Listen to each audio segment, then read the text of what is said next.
Hey everybody, welcome to the Harvest Valley Life podcast.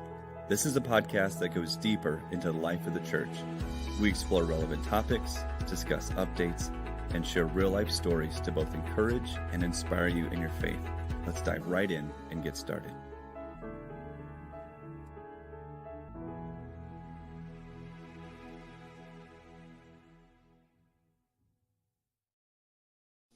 Hey, what's up, Harvest Valley family? I hope that you guys are doing well. I just want to say thank you for joining us for this episode. We are exploring something that I think everybody is interested in this right now is our governance process and systems. And we're excited just to be able to have a conversation with you and unpack that. And so tonight, I'm excited to have our executive pastor, Pastor Peter, with us tonight. And we're going to explore this together. And you've been hearing over the past number of months, even year, that we're in this process of moving forward in this. This is one of our goals for 2025 is to get new governance in place. And along with new governance is the leadership. And so, Pastor Peter, thanks for joining us tonight. We're excited to have you. Yeah, no, pleasure to do so. Awesome. So tonight we just want to spend a few moments just exploring and unpacking governance. You know, it's not something that most of us lay in bed and think about a lot. But we know that governance is important and leadership is from the Lord.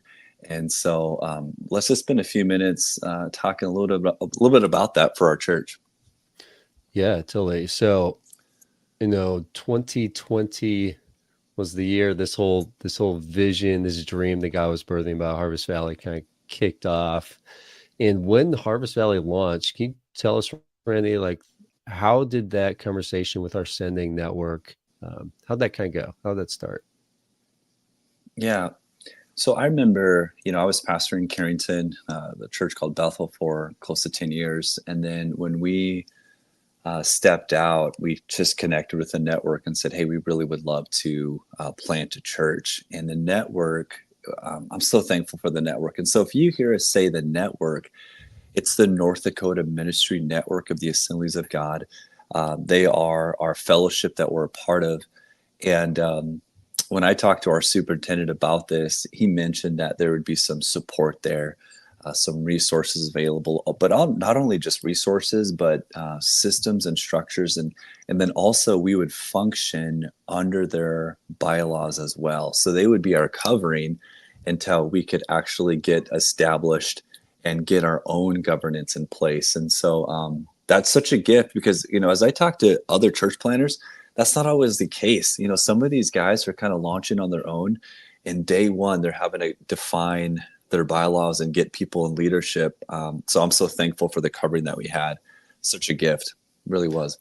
Yeah, totally. And so I know we've said this before, financial updates and stuff, but so the North Dakota Ministry Network, under their bylaws, which is what the church was launched under, their executive team and the presbyter of our section of the state has been functioning as our board since the church was launched, right? And then that board also instituted a local advisory team, which we've brought up on occasion. They've really been such a blessing to just, bounce ideas off of, vision, direction, get insight, get feedback from the church. And it's been good system. It's been good season, but this is the step we're now taking to bring in like kind of our own, like sovereign has been a word used, but like independent, like it's kind of like an adult growing up and leaving out and having their own household a little bit, maybe. Yeah. A teenager, right? And so we're a 3-year-old church that's launching off as kind of like standing on their own 2 feet a little bit more. And so not apart from our network entirely, but standing out with our own governance, our own leadership, right? Yeah, exactly. And I think that's something I just want to make explicitly clear. Like with new governance, with local leadership, like apostolic advisors, elders, directors, that doesn't mean that we're leaving the Assemblies of God, that we're not leaving our fellowship. And so I just want to make that clear as well. And again, I'm so thankful, you see how God provides, and I'm so thankful for the covering of the network over these past 3 years. Because I remember when we first launched out, just a mutual friend of ours, John Michael Sherman, I had this ambition. We're like, we got to get our bylaws in place. We got to get leadership in place. And he said, man, if I could encourage you, take your time to develop these things. And we did. And honestly, it has made appointing elders and directors so much easier because you really get to see the people who are invested, who are along with the vision, who love and support the church. And so, honestly, it's made the selection a lot easier because we've been able to see the fruit of the Spirit in people's lives. And so, it's been a good process. And a big shout out to the network for just being our covering. And they'll continue to be our covering, but we'll actually govern at a local level now, which is exciting. Yeah, totally. So this process too, after the conversation, it kind of was around about 2 years ago, Mark. And that was when developing this whole thing, talking with the network, the North Dakota Ministry Network, working with the advisory team. I Yeah. just remember, we were looking at books, we were talking with people, looking at sets of bylaws, and just like all the research and the discussions. And there Yeah. was like a process that was worked through.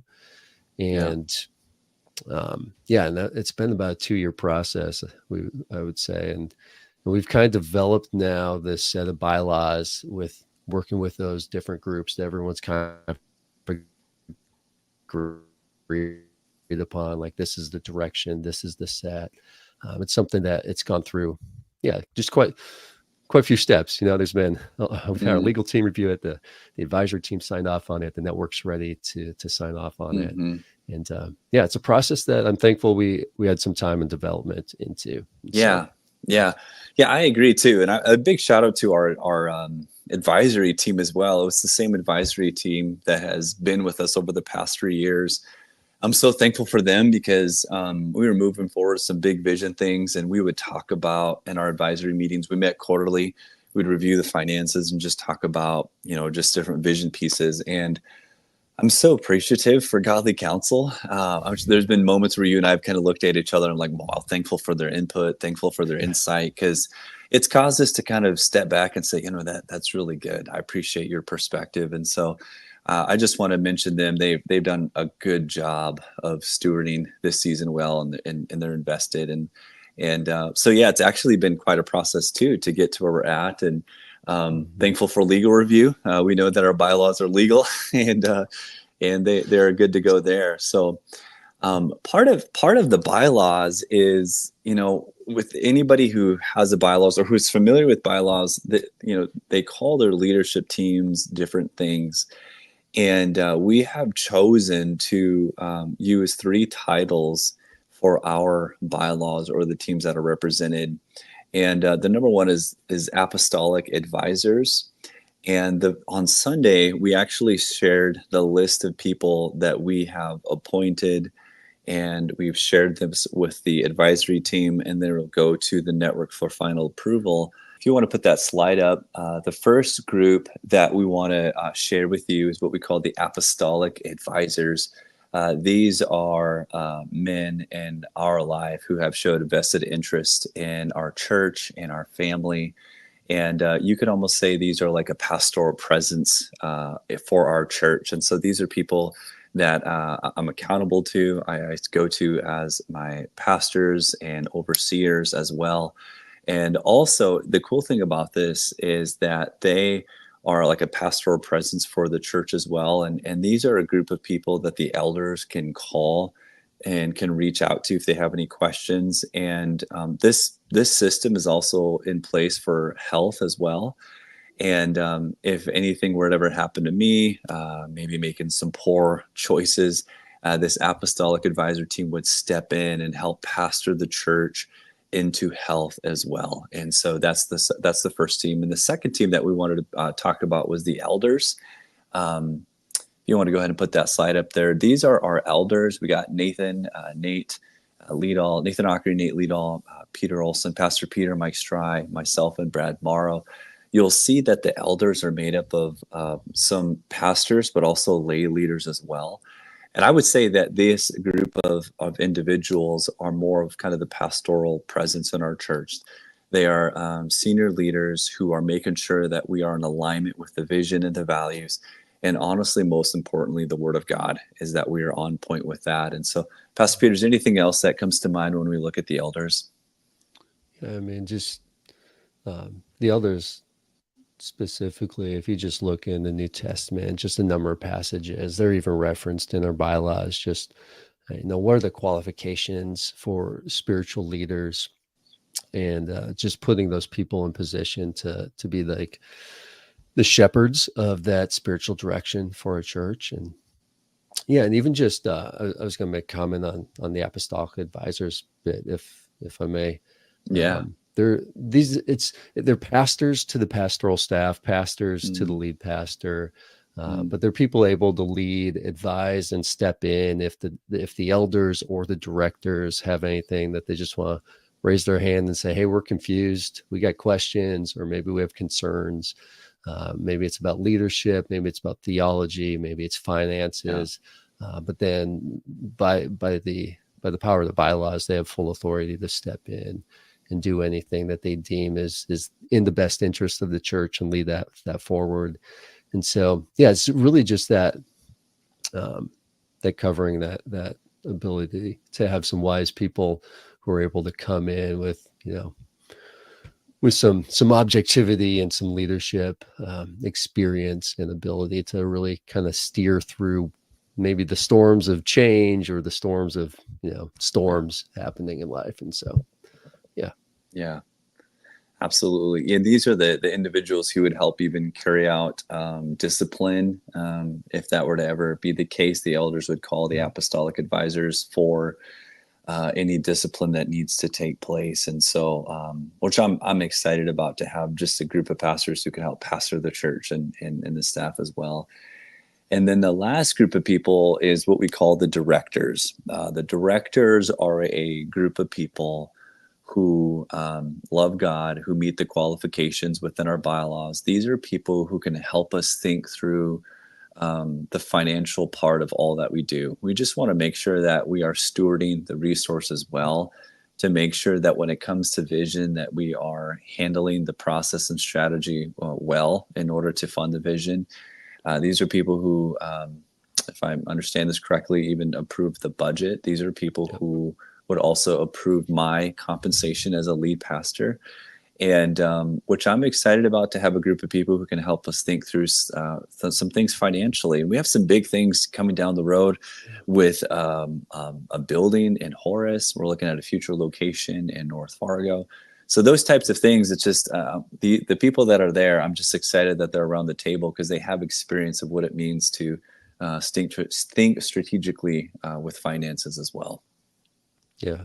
If there's anything else, Pastor Peter, you Yeah. mentioned. And part of it too, it's just part of the system is endeavoring to say what group of people with the best qualifications should be empowered to make what kinds of decisions.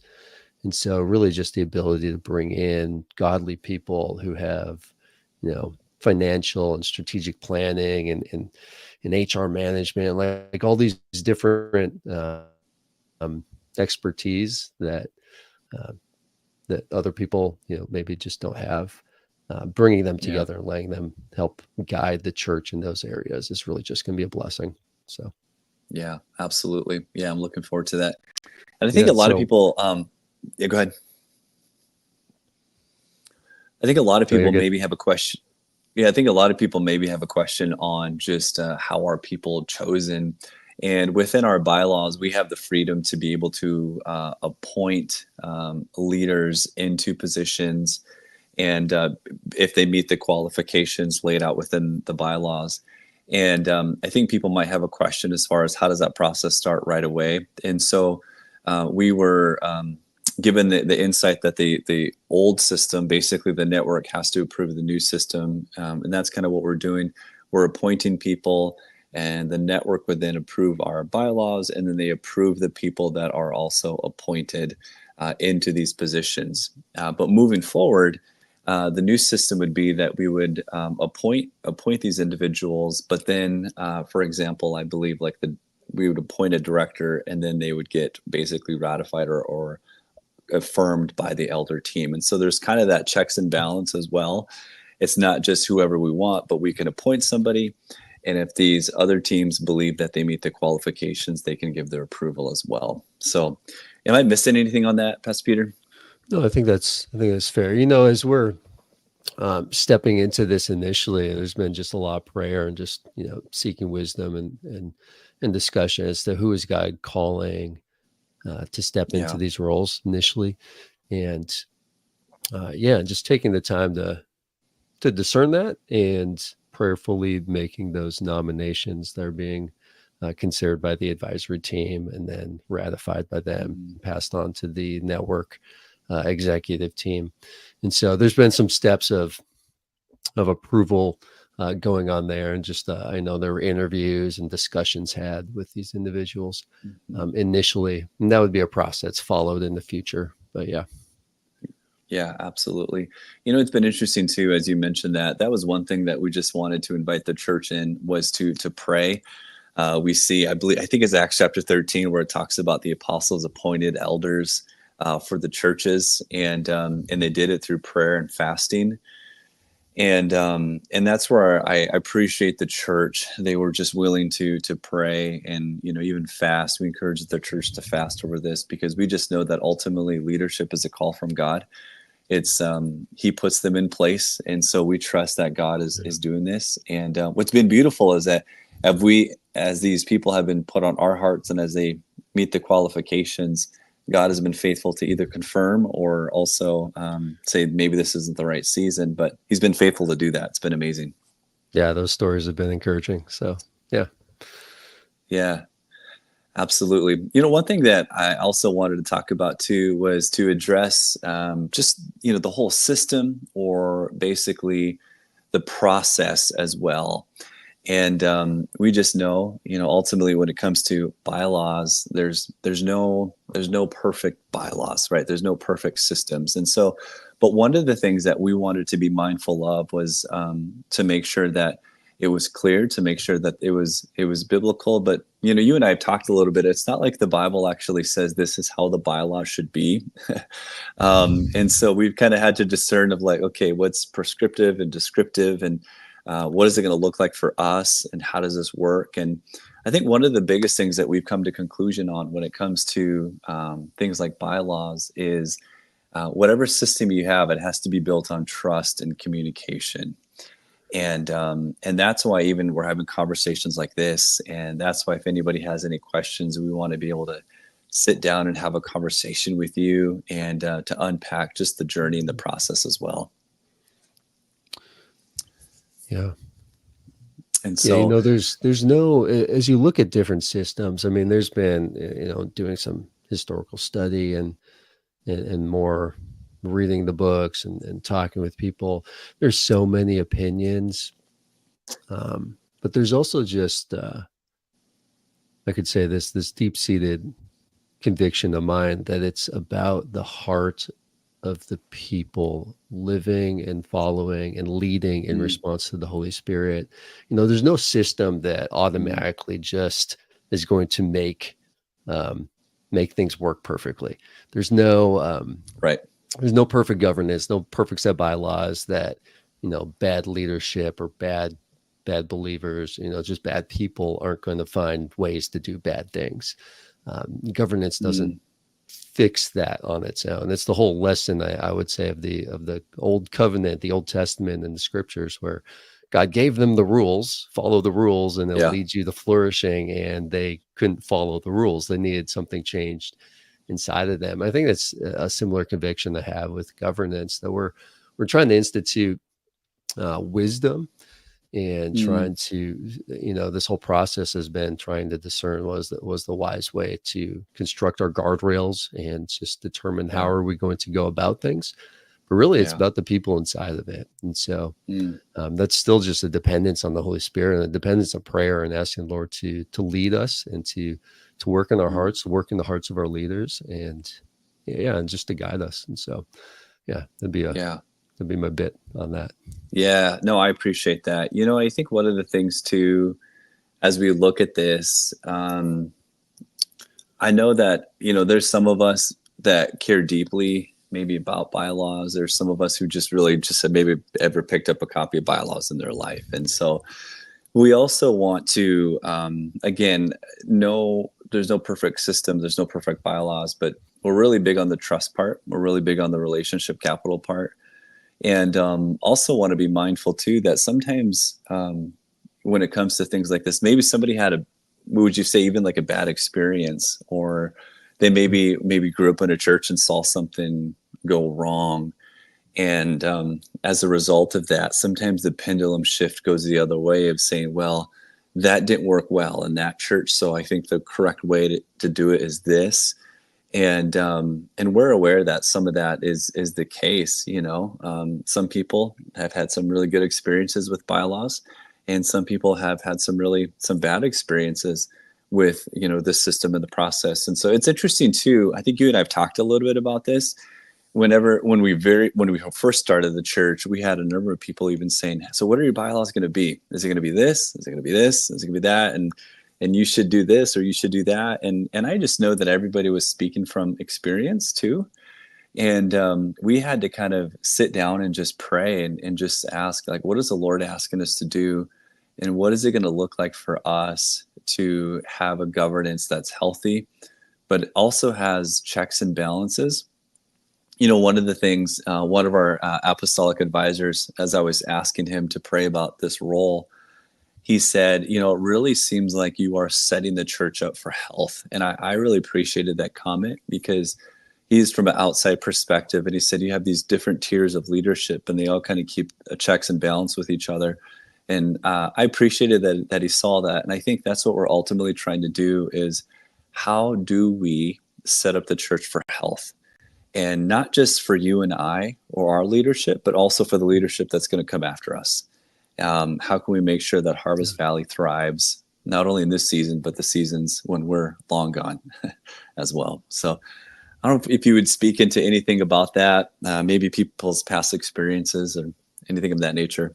Yeah, I think what you said is accurate. If you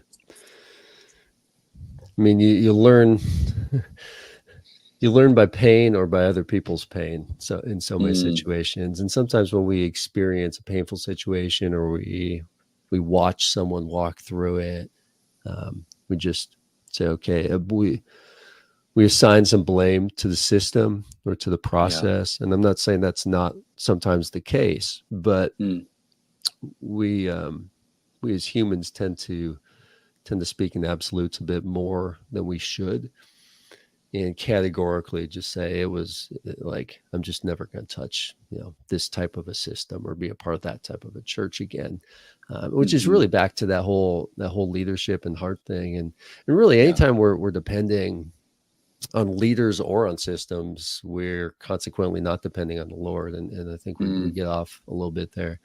But yeah, pain and past experiences is real, and there's a lot to work through there. And even just offering, like, if there's stories there and things that you'd like to work through, reach out to us or to someone else. But that's really something I believe God can bring healing in and bring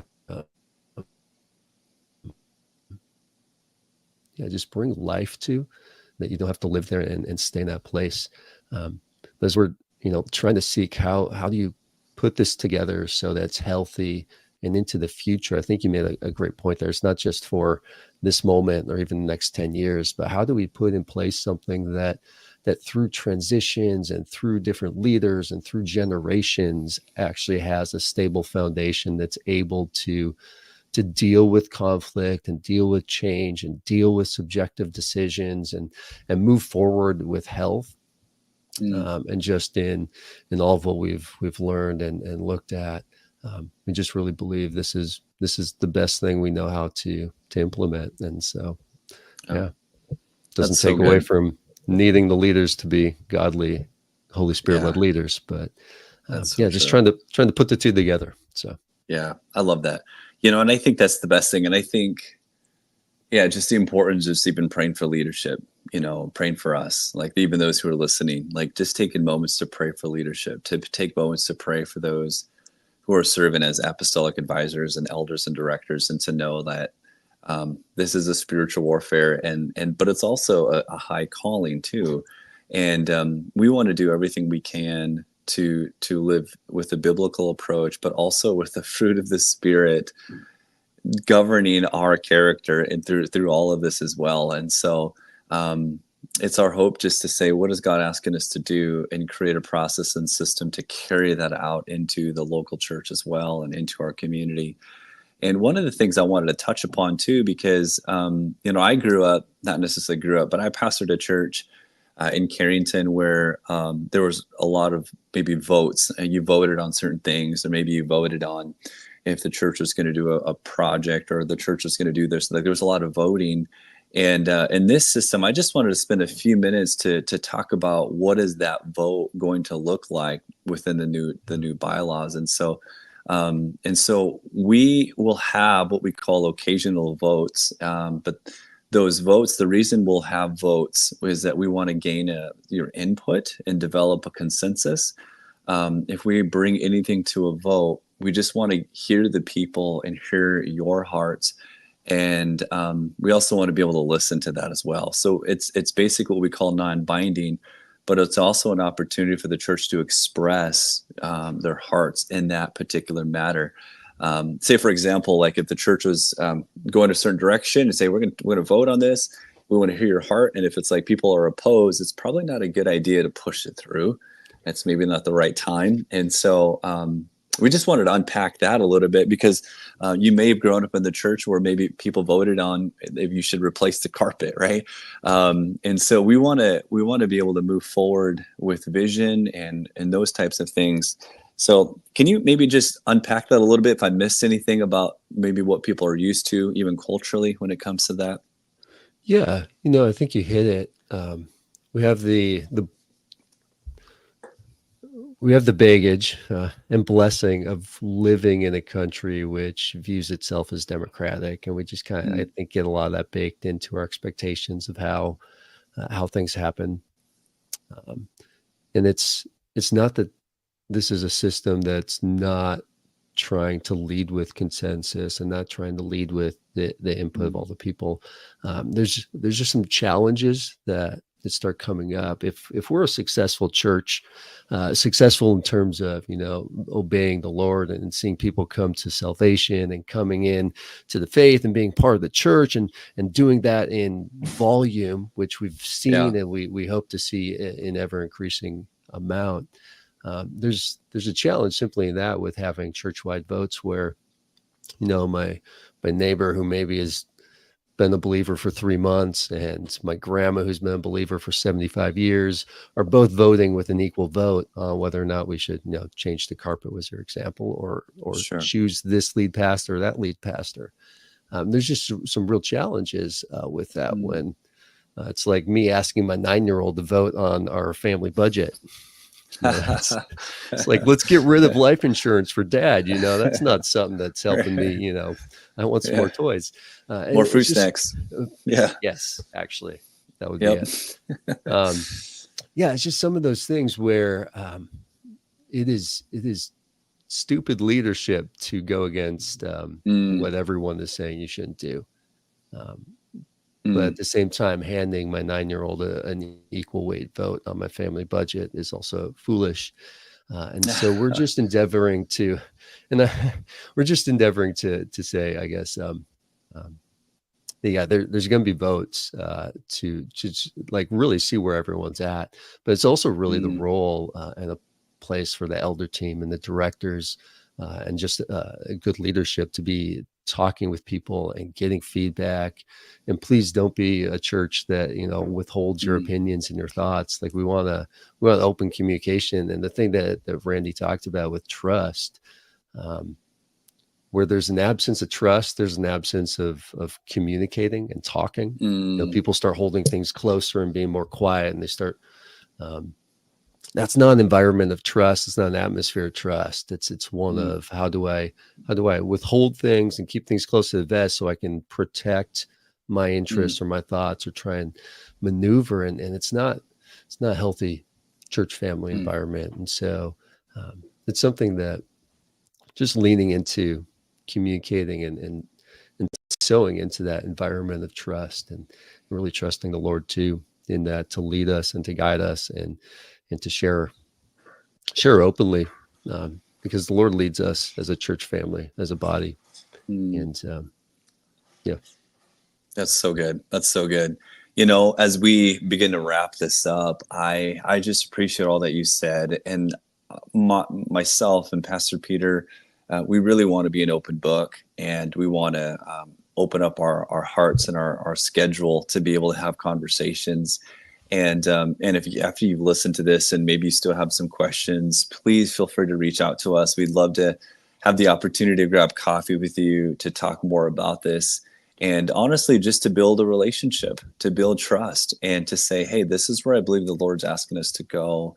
And because we don't perceive questions as a negative thing, it just shows that you're interested, and it shows that you are on this journey with us. And I would rather people be invested and ask questions, because it shows like, hey, we just want to understand so that we can support this. And so please feel free to do that. And Pastor Peter, as we wrap it up, if there's anything else that you want to share, I know we have some things coming up on November 10th, but before that, anything else on your heart? No, I just really appreciate you guys praying as we've gone through this. I referenced, there's been some stories as people have considered accepting some of these roles, or declining them, and just really seeing what I believe, just, even supernatural Mm, deliverances of direction and guidance, confirmation in both directions, and just mm, yeah, I just really appreciate the church praying mm. um, for that whole process, whether or not what the answers to your prayers have been. Yeah. The answers have been coming, and that doesn't stop now. Mm, It's something that we just appreciate, and yeah, we mm, really, really want to lean into being a praying church. And as Pastor Randy has said, that probably every prayer meeting that we've had, um, mm. this is the most important thing we can be doing as a church, is praying. And so, Yeah. yeah, I appreciate that. Yeah. Man, I appreciate that too. And I would just echo what you just said. Like, and as you pray, the Lord is faithful to confirm, because there have been people who said, with all my heart, I'd love to serve and do this, but I just know the Lord is leading me in a different direction, and the Holy Spirit is leading me to do this or that. And then there's been people who have said, like, yeah, I'll pray about it, and then He's been faithful to confirm it. And so, like you said, He's been faithful to lead and guide in this whole season. We're not trying to push this thing through, but we're inviting people in, and the Lord is also faithful to confirm or also close that door. And this past Sunday, we shared the list of people that we are appointed into these roles. And so some next steps was, would you pray? And would you just be invested and even just read the bylaws, follow up if you want to meet with us? And then also on November 10th, our network superintendent will be with us. And that will be a special day where we have this moment where we're celebrating the transition from being network led or governed to being what we call general counsel status. It would be that we can govern at our own level. And it's going to be a celebration. We want to install these individuals, pray over them. And this is a family moment you don't want to miss. And so be sure to be a part of that. And Pastor Peter, I just want to give a big shout out to you. Pastor Peter has spent hours and hours helping write these bylaws, read them over, working with a legal team. And so a big shout out to you. Thank you, Pastor Peter, for your hard work. Thank you for all of the hours behind the scenes that you have put in to make this possible. Love it. Awesome. Yeah. Well, hey, we're Not going to everyone wrap up loves together. legal documents. Yeah. but we appreciate you, man. You're a blessing. But hey, I just want to give a shout out. Thank you for all those who listened to this episode. And again, if you have any questions, feel free to follow up. And we'd love an opportunity to have coffee with you guys. But God bless you guys. We love you. And let's step into the things that God has for us in the valley. Thank you.